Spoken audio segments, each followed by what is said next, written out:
Hello hello மச்சான் சொல்லு மச்சான். எங்கடா இருக்க? ஏய் வீட்டில் இருக்கேன்டா. சரக்கடிக்க பசங்க கூட சேர்ந்து பிளான் போட்டிருக்கோம். ஒரு 1000 ரூபாய் வந்துரு. 1000 ரூபாயா? டேய் அவ்வளோக்கு நான் எங்கடா போவேன்? டேய் வந்தாவா இல்லைன்னா வீட்லயே இருடா. சரி இரு, நான் பிளான் பண்ணிட்டு சொல்கிறேன். 1000 ரூபாய்க்கு போனேன் எங்கே போவேன்?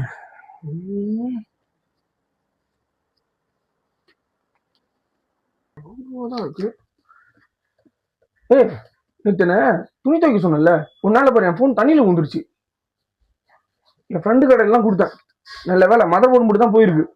அதில் ஏதோ அவன் சால்ட்டுங்கெல்லாம் வச்சு ரெடி பண்ணிட்டான். 9,000 கேட்குறான். கொடு. 9,000 ரூபாவா? அவ்வளோலாம் இல்லை என்கிட்ட. வெறும் 5,000 ரூபாய் வேணா இருக்கும். 5,000 தான் இருக்கா? அவ்வளோதான் இருக்கு. ஒரு மூக்கு, அஞ்சு மூக்கு, 2 பேரு.